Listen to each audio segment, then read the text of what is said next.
Good morning, everybody, and welcome to episode 8, the Christmas Special, as you can probably tell by the daft jumpers, of Crystal Clear Complex Cases. I'm Dan Morris, Head Elf for the day of Crystal Specialist Finance, and I'm joined by two of the usual guests, but we've also got one very important guest joining us today for this Christmas Special. As always, with these episodes and with this webinar series, it's about you guys, so it's about what you want to discuss.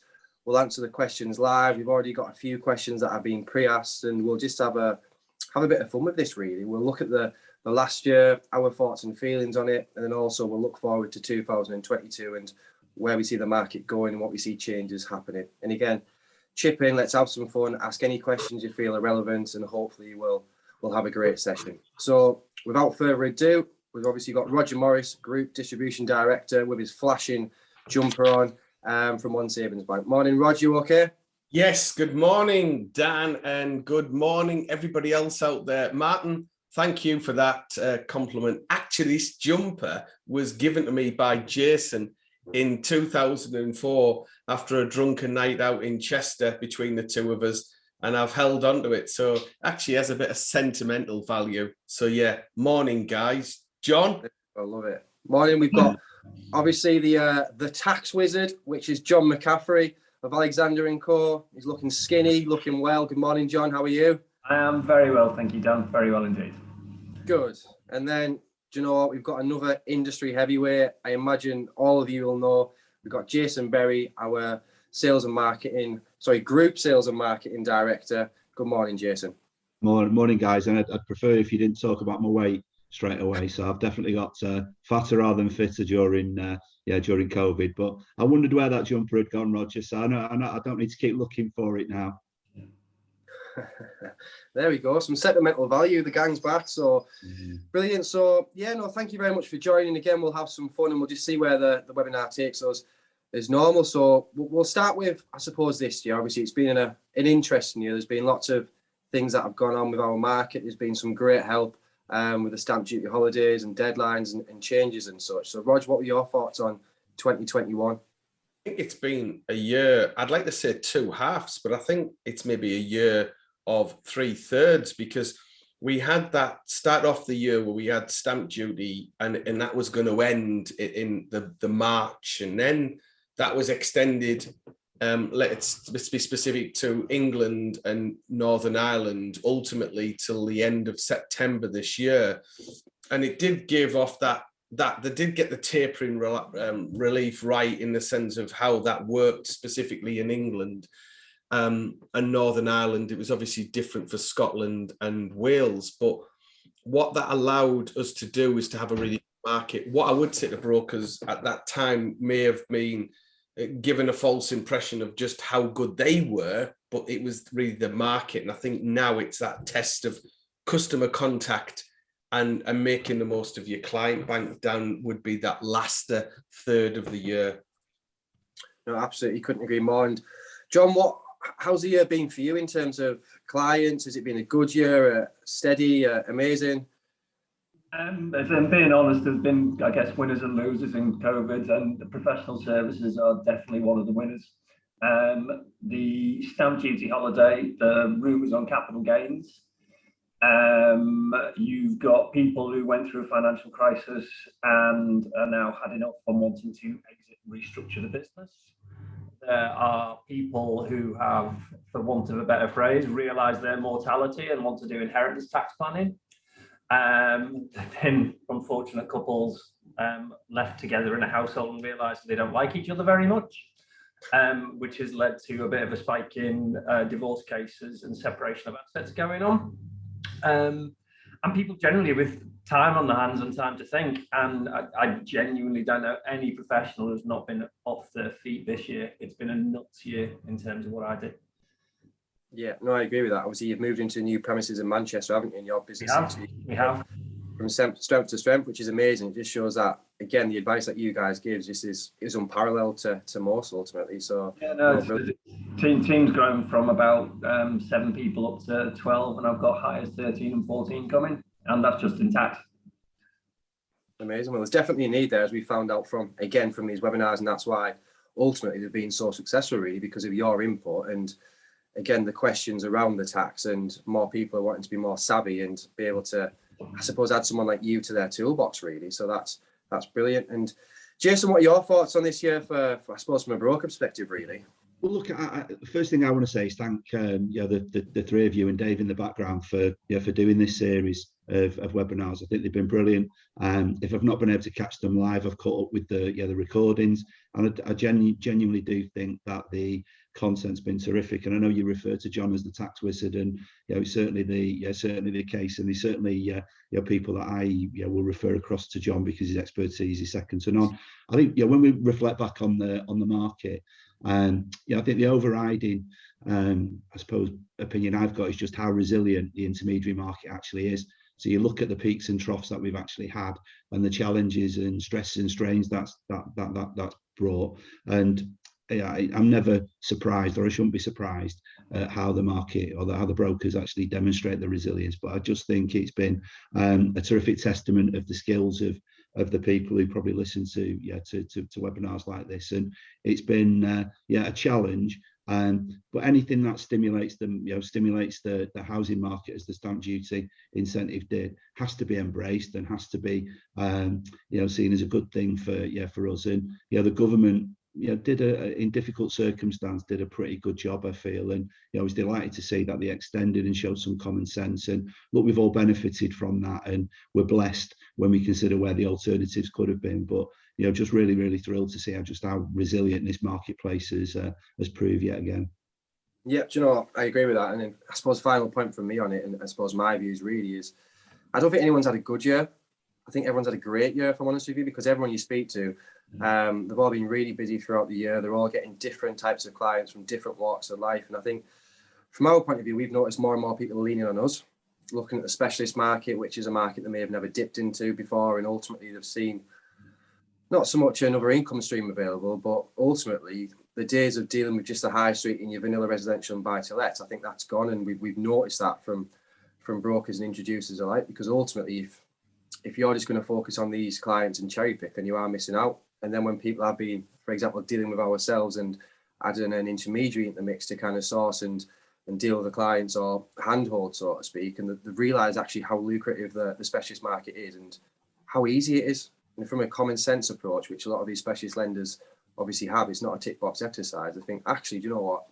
I like this marketplace. And again, a lot of people that have been on these webinars and that are on the webinars today, they're building great relationships with all of us, to be honest, which is amazing. So I think it's been a great year. I don't think the market slowed down as much as what people would anticipate it should have done from kind of September onwards. As much as there was low stock there, people have then diversified into doing more remortgages or dealing with existing clients with existing properties. So I think it's been a decent year all around, if I'm honest. And we've all built some really good relationships. I think we'd agree on that.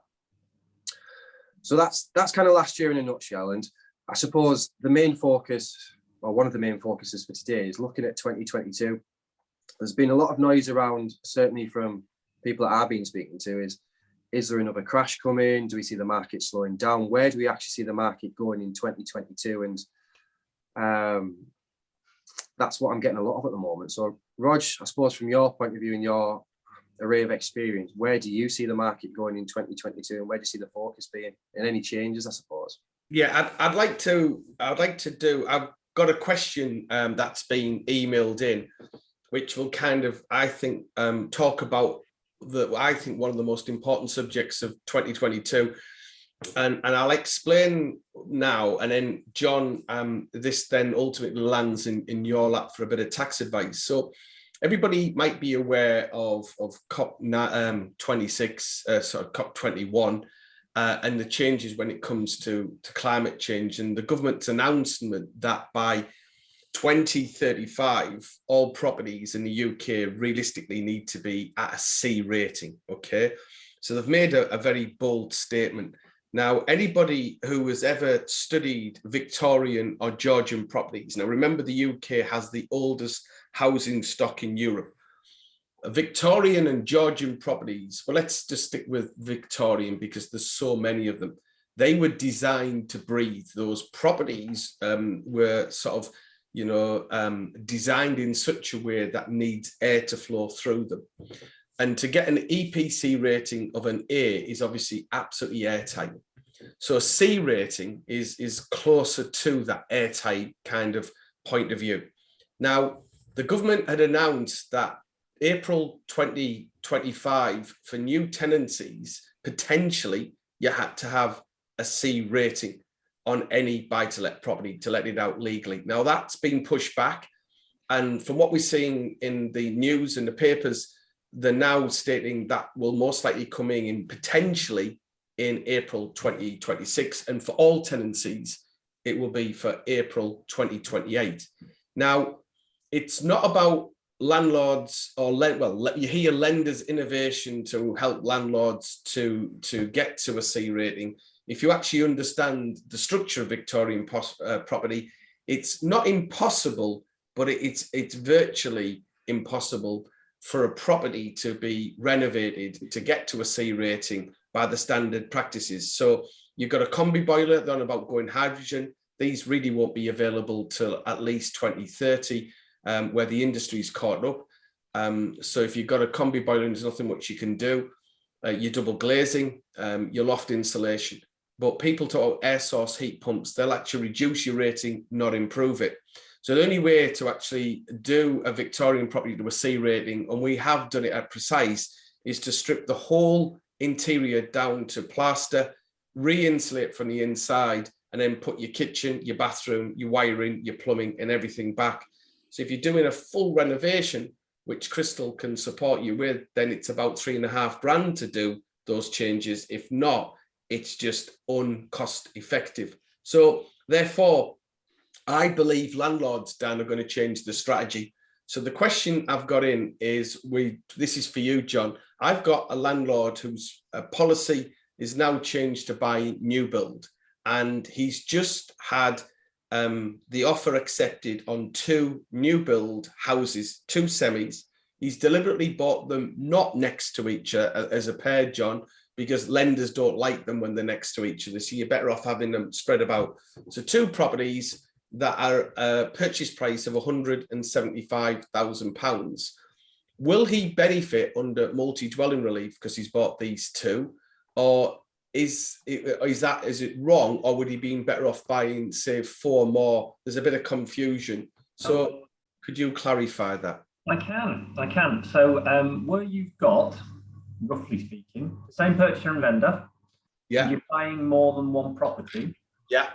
If you were calculating stamp duty, what you used to do was add the cost of all the properties together.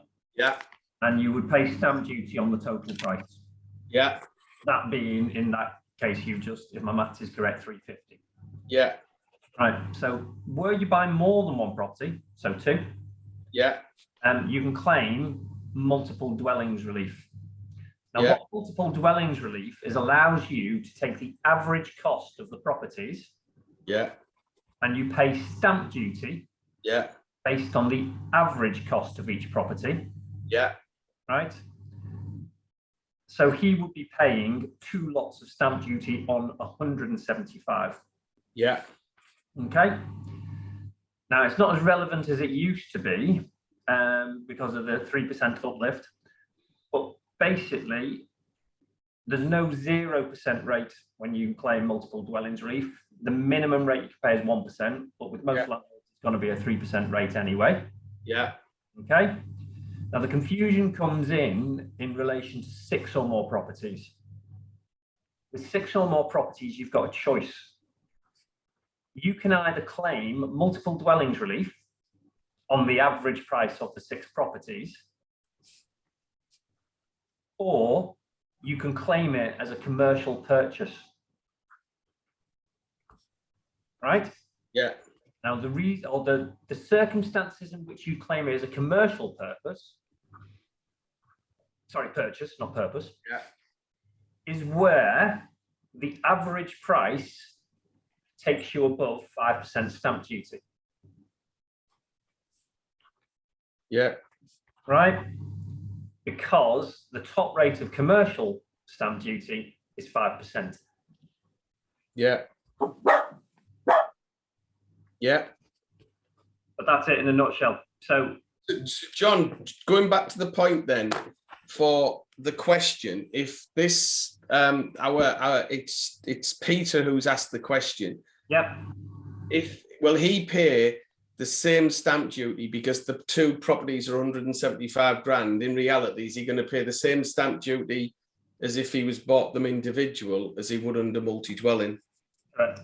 Yeah. So there's going to be no benefit for him. No, there is, because actually otherwise, if he was paying for two properties, you'd add them together, he'd be paying it on 350. So without multiple dwellings relief, you would end up paying on the 350 rate. So he is paying two lots of stamp duty on 175.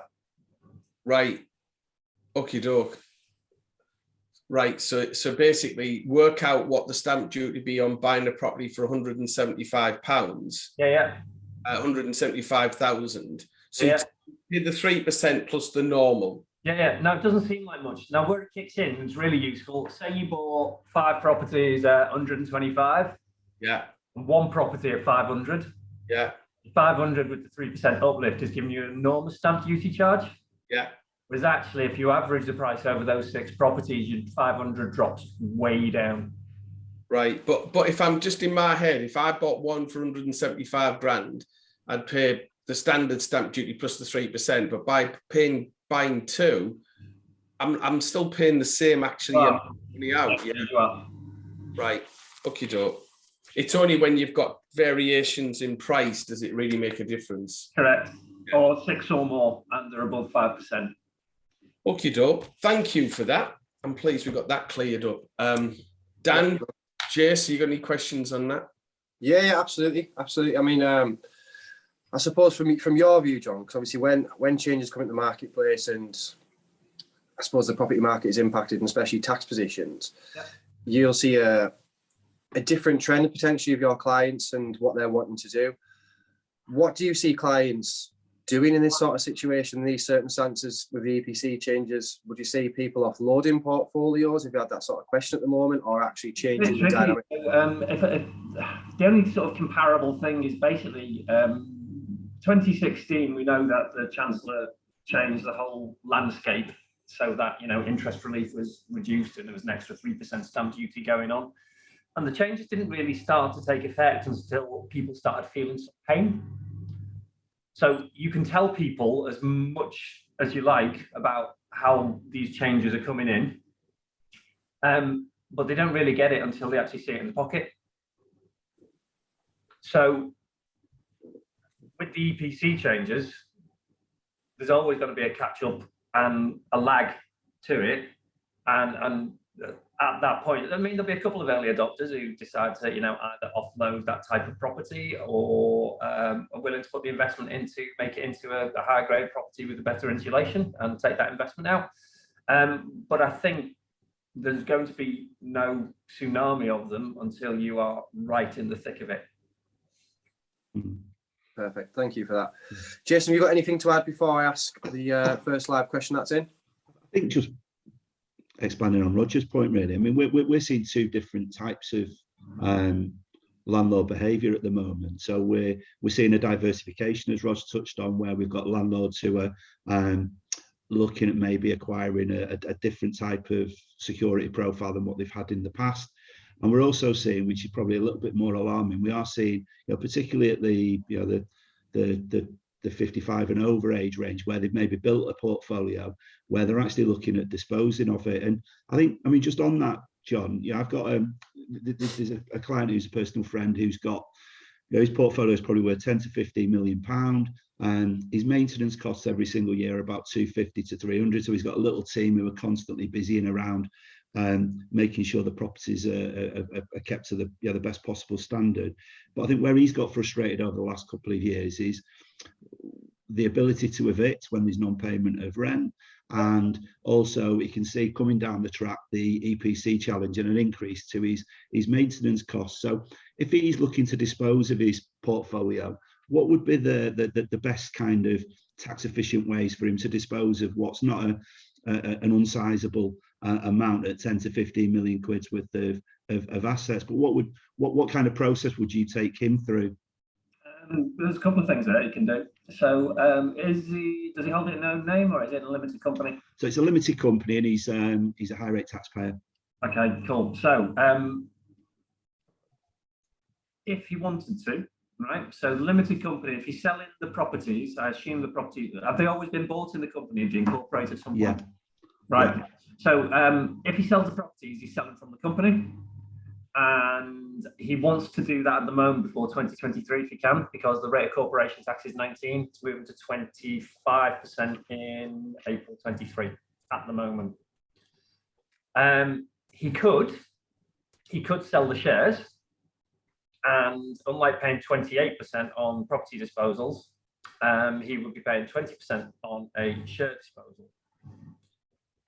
Now, if it's open to him to do this, he could become non-resident for a while. Okay, so if he goes abroad as a non-resident and stays non-resident, for at least 5 years, okay, he's only paying tax on the gain that has arisen since April 2015.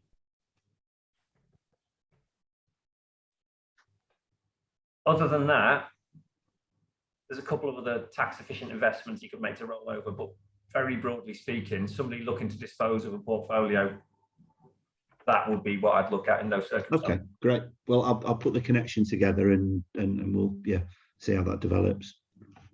Perfect, thank you. Right, so we've got a couple of live questions in, so thank you very much. So first one, there's been quite a few green mortgage products introduced and updated this year. If taking them out under a limited company, what are the tax benefits for managing to take a green product generally?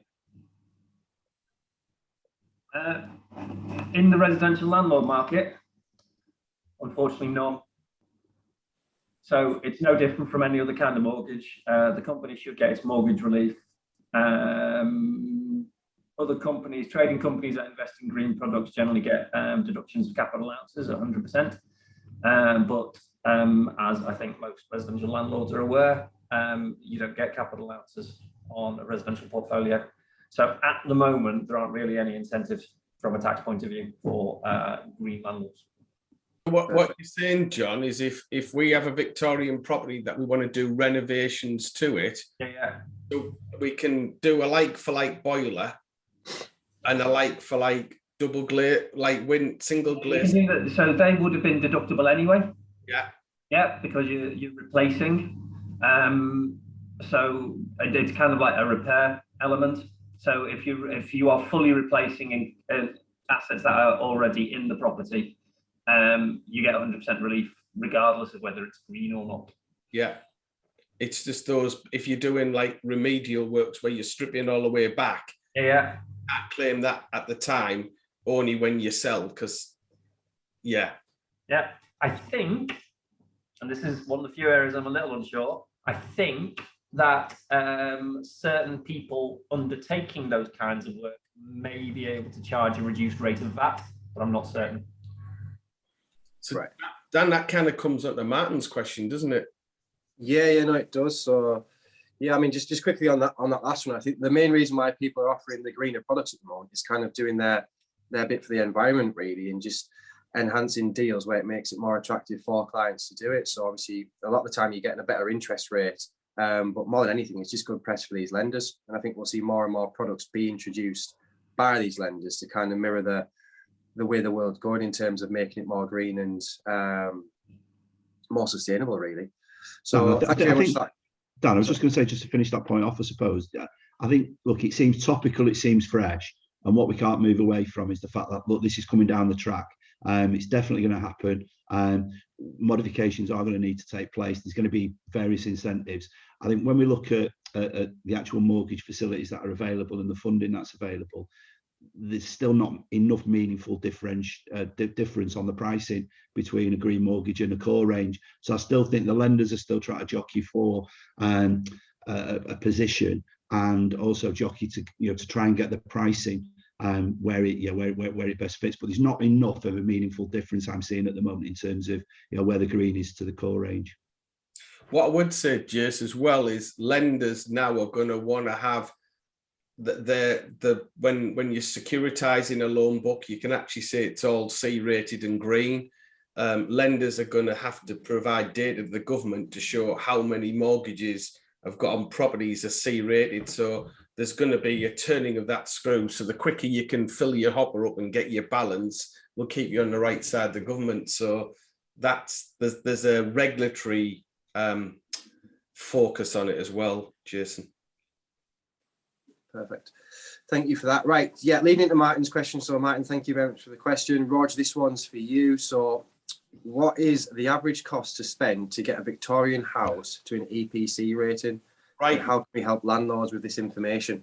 Yeah, great. I think it's a great question, Martin, and thanks for asking it, Dan. So I've done a lot of work on this. So if we take Victorian properties, my wish is that the government will think of, if I said to you, Martin, grade 1 listed, you're thinking of a really old stately home that you're not allowed to affect the exterior, you can't clad it. And same with grade 2. So I live in a part of Birmingham which is grade 2, and you can't change your sash windows and put double glazing and all those factors. So they have that exemption now. They do not need to be an EPC rating of a C to let those properties out.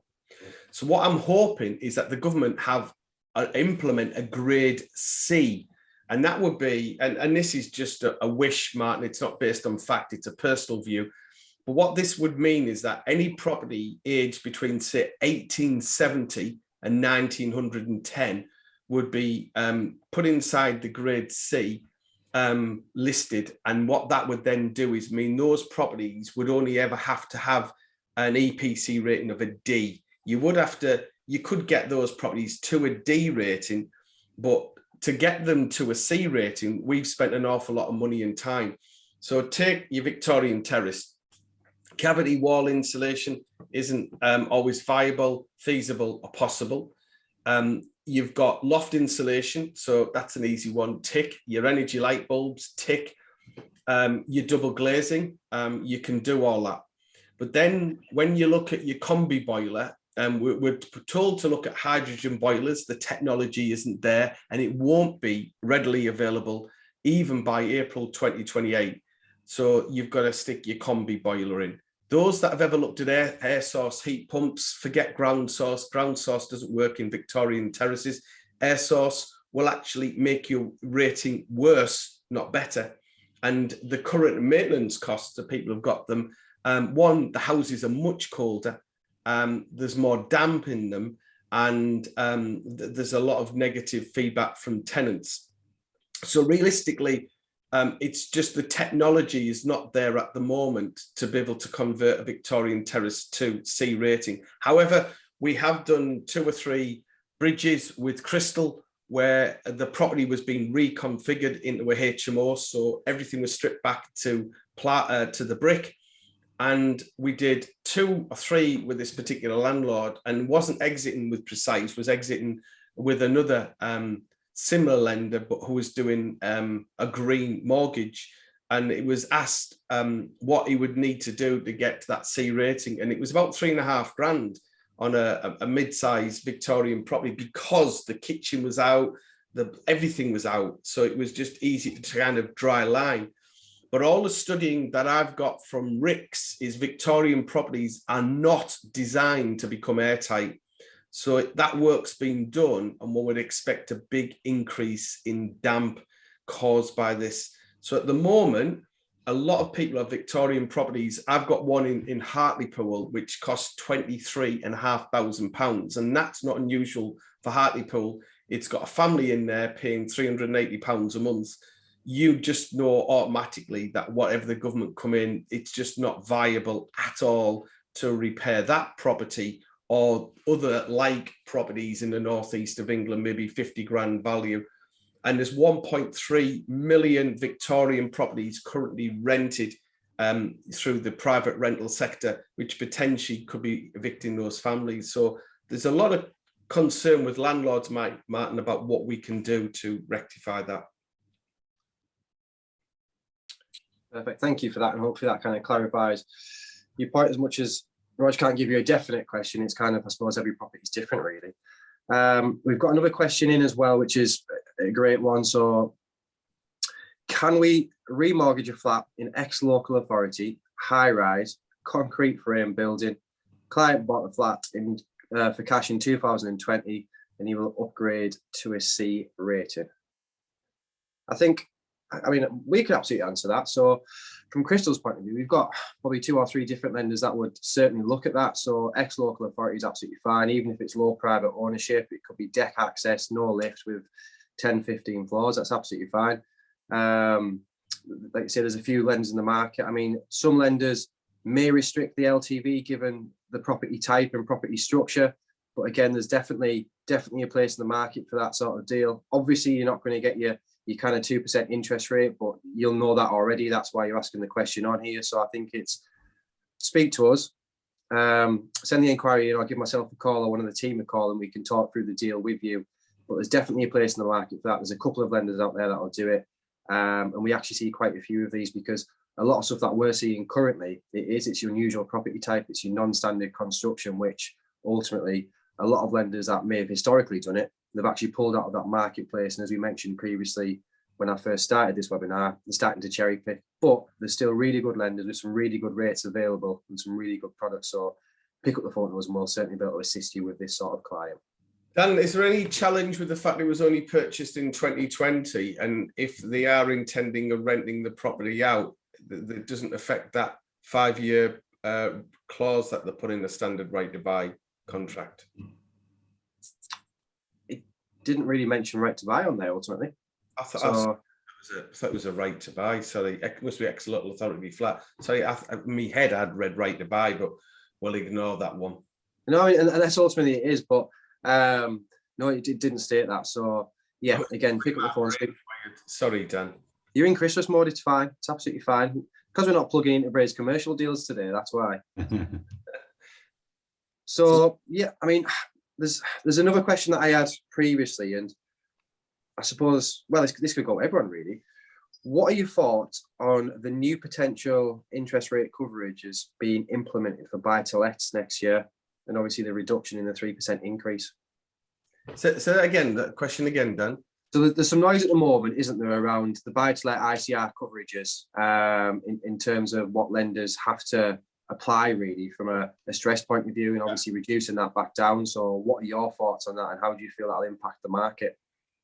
There's a lot of talk on both buy-to-let and residential ICR calculations, and your concern would be both ways. One, it was brought in because it was expected interest rates would rise, but there's obviously this belief, longevity, that interest rates won't rise of any significance for a number of years. Even if the Bank of England raised today, it's expected to remain really sustainably low for a long time.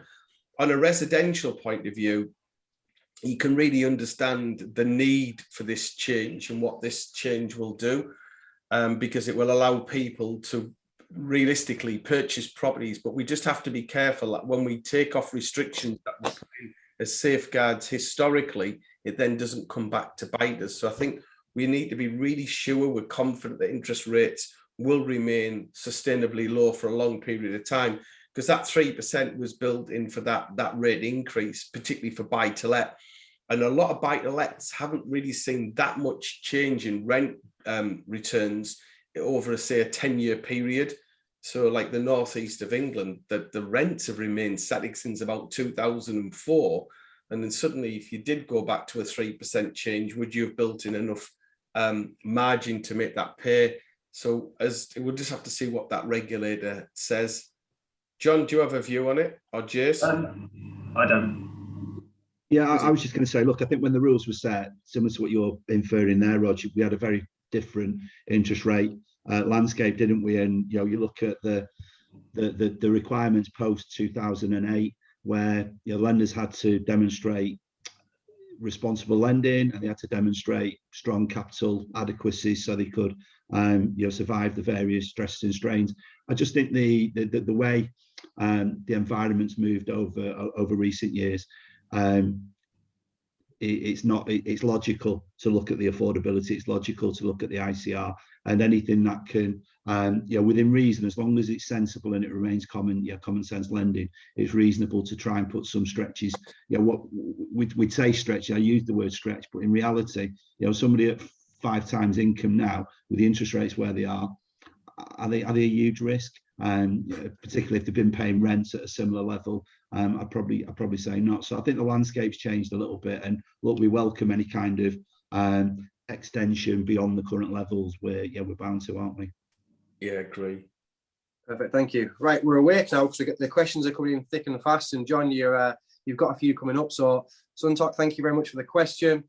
If a customer is buying their first buy-to-let within an SPV, do they have to pay the additional stamp duty surcharge, even though it will be their first property and they have no residential? Yes, they do. They are not buying, the company's buying, and first property purchases by companies are subject to the surcharge. And Dan, can I just put some context with that? If you get a customer, imagine today you get a customer coming in, let's say it's Jason. Jason's 26-year-old and he lives at home with his mum and dad.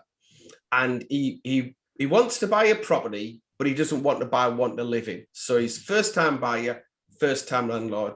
What a lot of brokers do is they go on a sourcing system and it brings up the list of lenders that will do first-time buyer, first-time landlord. And then they make the fatal mistake of defaulting to come up with the lender with the cheapest rate. And you think, well, what's wrong with that? Because what you're doing is focusing on the purchase request, first-time buyer, first-time landlord, and giving them the cheapest rate. You're not thinking of that structure of ownership and how that affects their next potential purchase, which could be their first residential. And by buying the first property in personal names and paying just basic rate stamp duty means that when they come back and buy their first residential, they lose the first time buyer allowance and you pay the extra 3%, which is why I would recommend every first time buyer, first time landlord speaks to John, because John would explain the pros and the cons and make sure that's done, because it seems to be one of the biggest reasons the Ombudsman rules against brokers and they end up having to pay compensation. So, but a useful point. Next question, Dan. Thank you. Right, Roger, I suppose this one could be aimed at you and anyone else who wants to chip in. So Ian, thank you very much for the question. Will the increased EPC requirements impact on leases in any way, on leasehold properties? So the EPC requirements for a buy-to-let, irrelevant whether it's a leasehold property or freehold property, you can't legally issue a tenancy when the legislation comes in. But what we can do next year, Dan, is we can talk about the Leasehold Reform Act that will allow, I think it's going to happen in about the next 2 years. We did a session with JMW recently, and we could bring them on as an added guest to come and talk about the Leasehold Reform Acts. But it potentially then you got the right to extend your lease to maybe 1,000 years. So there's a lot going on with leases, which I think we really maybe bring into this format next year. But when it comes to EPC, it's irrelevant. It's just about whether or not you can rent that property out legally, Dan. Perfect, thank you. Anyone else got any comments on that? No, brilliant. Right, John, another one for you. So thank you very much, Martin, for the question. What information could we give landlords or limited company applicants that could help them with tax advantages in their property journey? How to best structure the company for mortgage applications? Thank you. Okay. Do you want that again? Yeah. What information could we give landlords or limited company applicants that could help them with tax advantages in their property journey? So I suppose it could be referring to more of a brochure to kind of give them a bit of guidance, or I suppose what information could they tell them without giving tax advice? I think it's probably the way to go.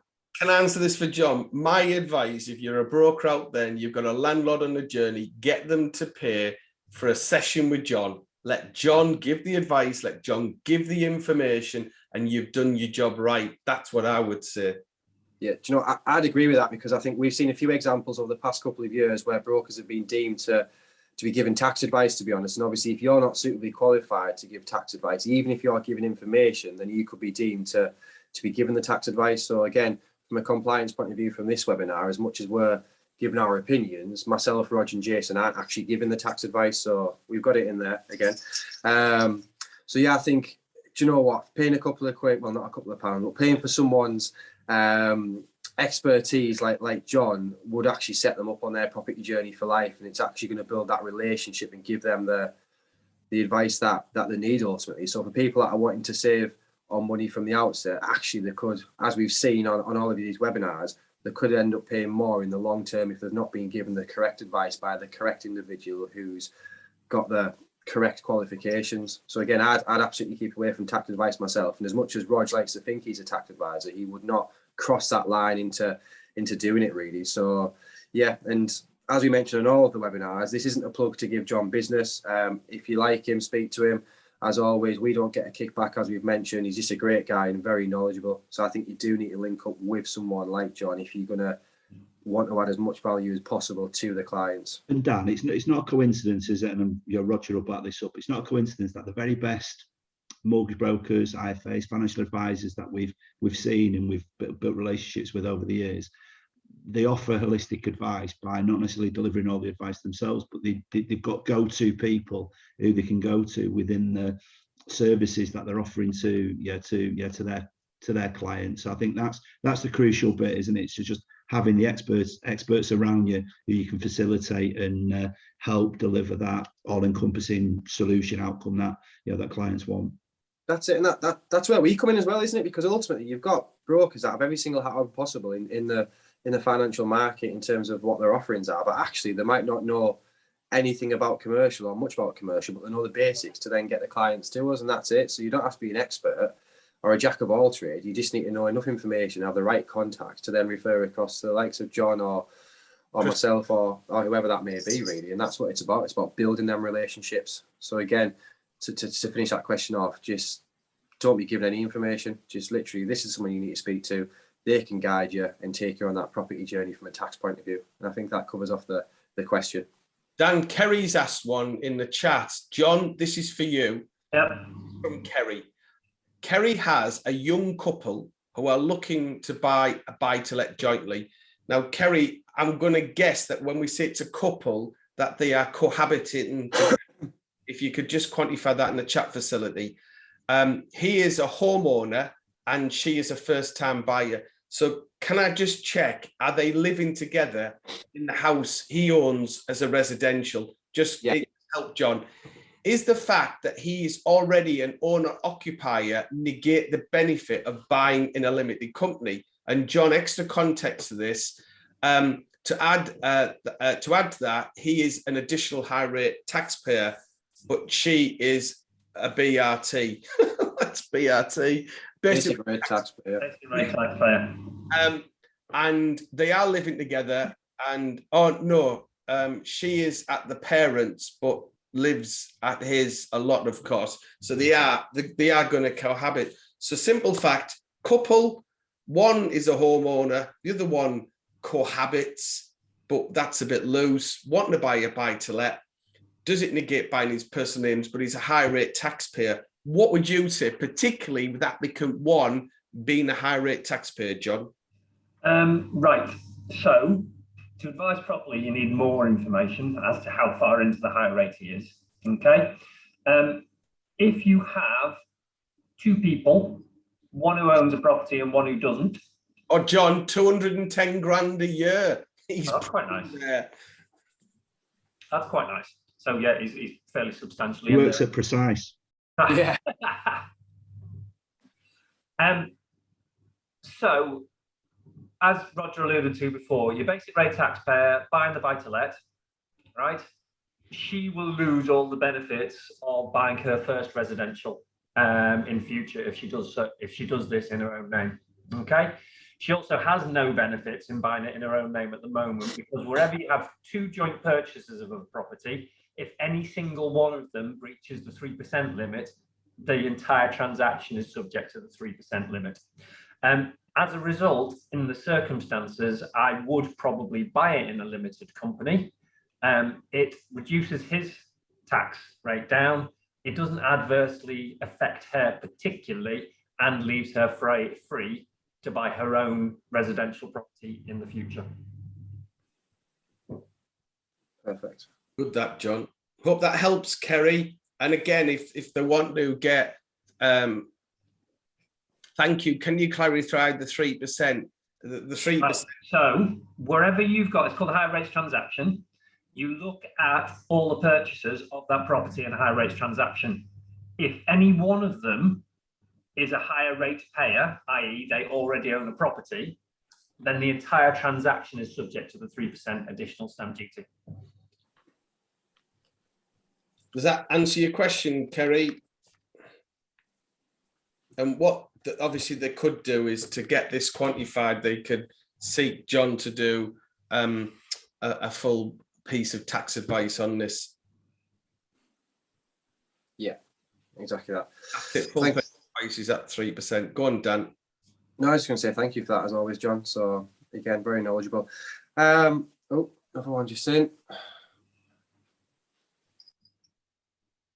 Does Crystal have access to lenders that deal with foreign mortgages, i.e. not expats, but citizens from abroad looking to purchase commercial or buy-to-lets within the UK? Thank you very much, Suntalk. Absolutely we do. Yes, we do. So if it's an investment property of any sort, we don't have access to any residential products at the moment, but if it's a buy-to-let commercial and it could be purchased by an individual, expat, foreign national, overseas limited company, offshore trust, whatever that may be, we do have absolutely access to that. Now, basic criteria on that, so 25% deposit is standard. Can the rent service the loan? So they don't even need to verify any background income, as long as the rent does service the loan. And then also, can they or have they got a UK bank account? If they haven't, they need a UK bank account opened upon completion so that the mortgage can be paid from there and the rent can be paid into that account, which again, it's nice and easy to do. And then realistically, they need a notary overseas that's studying UK law. Other than that, that's kind of basic criteria. Obviously, again, as you're aware, you're not going to get your 2s or 3s interest rate wise. And ultimately, experience isn't even relevant. So you could have, and what we're seeing a lot of at the moment is South African nationals getting paid in rand, wanting to buy in the UK. Some of them can't even point to the UK on a map, but they're being told to invest over here. Absolutely fine. Basic criteria, 25% deposit, rent service alone, UK bank account. We've just done a block of apartments in Manchester. There was 231 apartments. 229 of these apartments have been purchased by overseas investors from 18 different countries, which is just absolutely phenomenal. Half of them are going to be stood empty, and they're going to look at getting the capital growth on those properties because, again, we're seen as a safe haven from a property market point of view. So anyone that's got foreign nationals or expats that are looking to invest, reinvest, whatever in the UK, speak to us. We've got some really, really good products available at the moment with a number of really good lenders. And again, they could have no experience, never been in the UK, no intentions to come over here. So long-winded answer, but yes, we do. We absolutely. Hey Dan, look, it's been a brilliant market that for us, hasn't it, over the last 12 months, 18 months. And look, there's a level of expertise we've got when it comes to not just the placement, but also that operational delivery now. So the speed will be there, and there's a confidence we can have when we give that placement and the initial terms. So we'd welcome as many of those inquiries coming through as possible, and we know we do a good job. Yeah, no, exactly that. And ultimately, if you want to kind of pass the cases off to us, so we're dealing with the client, if you can't advise on clients that are overseas, then again, we can deal with those on a referral basis. We do the international fraud checks, the AML, and deal with the client on that basis. So you've got no compliance to essentially deal with really. So you're protecting your business, but also creating more income streams and turnover for yourselves. Another question. Can I go back to Ron's question? Just because I think this is a real point I want to make to John. So John, let me just articulate this. What Ron's saying is we're going back to that where the gentleman was on 110 grand a year, but the part living girlfriend was basic rate taxpayer. What Ron said, it's obvious it won't help her from stamp duty on possible future residential purchases as she already a homeowner via the limited company. So what Ron's saying, let's just say that this young lady splits up with a current boyfriend and she goes off and buys her own residential. Yes, she still has that buy-to-let with the current boyfriend, but they decide to go her own way and she buys her own residential. What Ron's saying is because she owns shares in that limited company, he thinks that she's deemed to have a property, but that's not right, is it? No, it's not. And you summed it up there. She is not a homeowner. She is a shareholder. Yes. Yeah. And as a shareholder, she has no direct ownership of the property. The company owns the property because under English law, a company is a separate legal person. As a result, her personal position in terms of residential purchase in the future is protected.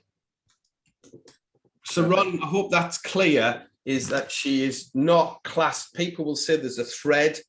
So she's, so a lot of lawyers will say, oh, she's arm's length linked. She's not, she's a shareholder. She could be a shareholder in Barratt Homes, and technically they own thousands of property. Shareholders different to legal owner. And if you, the best way to example of this, if this property was, say, 2 Anstey Court in Bishopton, as an example, you go on Land Reg, who's the legal owner? Is it Roger or is it John Limited? It's in the limited company name. So that's, as far as revenue is concerned, the legal owner. Dan, do you want to go back to properties abroad? Because we're getting a lot of questions in on this. You and Jason summarise, because I think it's going to be a big part of the market next year. Because I was talking to JMW, I think they're involved in this development in Manchester. I've forgotten what he called it. But it's about, you know, if you've got clients from overseas, or you get that phone call today saying, look, I live in Dubai, I want to buy in the UK, I'm not a UK national, what can I do? How do I pass it to Crystal? What can you do? What options have you got? Yeah, you know, absolutely. I mean, again, as Jason touched on, it's a huge market at the moment. So currently 12% of the UK housing market is owned by overseas investors, which is up from 10% back in 2018-19. So it's growing at quite a substantial rate. So again, Suntok, thank you for the question. Will Crystal move into the residential market for overseas customers? I don't believe there's an appetite. Again, Jason might want to cover this one off, but I don't believe we've got an appetite at the moment. So there was an avenue that we previously could have had, but it's not something that we are looking to do at this moment in time. It's not a huge focus of our business, looking at that and adding that string and I suppose the compliance issues that may come with it to that boat at the moment. We're going to focus on, from my opinion, the areas and sectors that we're covering because we do them well. Whether we do it in the future, potentially it may be a market you want to go into, but from my point of view, I don't think there's any immediate wants to explore that sort of market. Jason, do you have any input on that? Yeah, look, I think what I'd say is we're always looking at, we spend as much time looking at the deals that fall through the cracks and that we can't place as much as the deals that we can place. So I think, you know, lobbying lenders and articulating to lenders your opportunities that are missed is something we'll do, you know, on a monthly basis with key partners. So I think, you know, look, we'll share intelligence. What is clear over the last couple of years, particularly, is we've built up a nice pool and bank of customers on that non-reg side, where we'll be able to look and share the performance of the loan books. So I think these conversations that we'll have, and we're always looking to lobby lenders to try and push the envelope. So work in progress, but there's nothing that I can see within the next 30, 60, 90 days or so. Yeah, a couple of points in there. Sorry. So I know it's a growing market. I think brokers need to be aware when they've got overseas clients that the stamp duty surcharge is 5%, not 3%, for non-resident landlords. And secondly, that they will be subject to UK capital gains tax on a disposal. Now, existing ones for residential is from April 15, and that's when they hold directly or through a corporate structure. And for commercial landlords, it's on value since April 19. So if coming into the market now, future disposals are going to be fully subject to UK capital gains tax. Yeah, two good points. You know, I can guarantee that 90% of the people out there wouldn't know that, because until you mentioned it to me, I didn't know that either. So again, that's a really good nugget of information, because I know more and more people are actively getting clients in this marketplace. So yeah, right, we've got one final. Everyone, Dan, do you think everyone got John's message there? Did it resonate with both you and Jason happily? Yes, 100%, 100%. Right, last questions. Great advice, all. Thank you, Sunto. Martin's asked, does African countries like Ghana, Nigeria, Kenya, which countries do we cover for expats?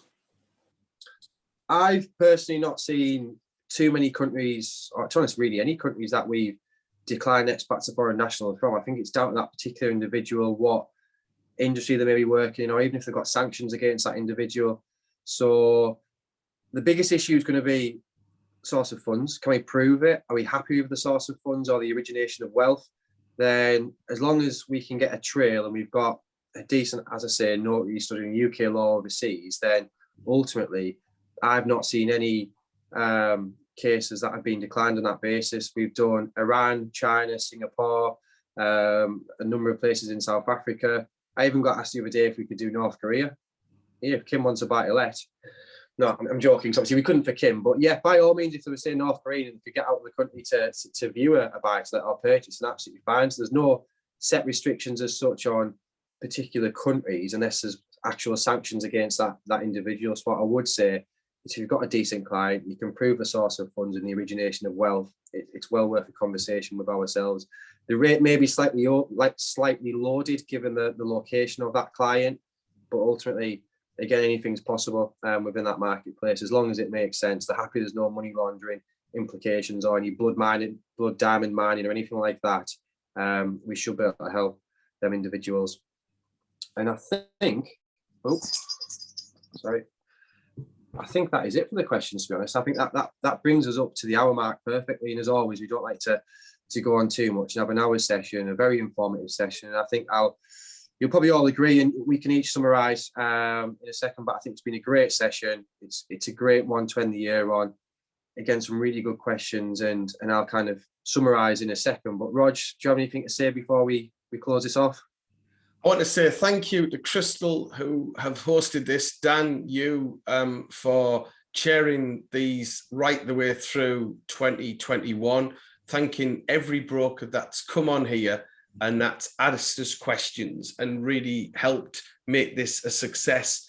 I wish you health and happiness. Please carry on supporting Crystal, who are there to help you in so many different ways. And 2022, my top tip is it's all about education, education, and education.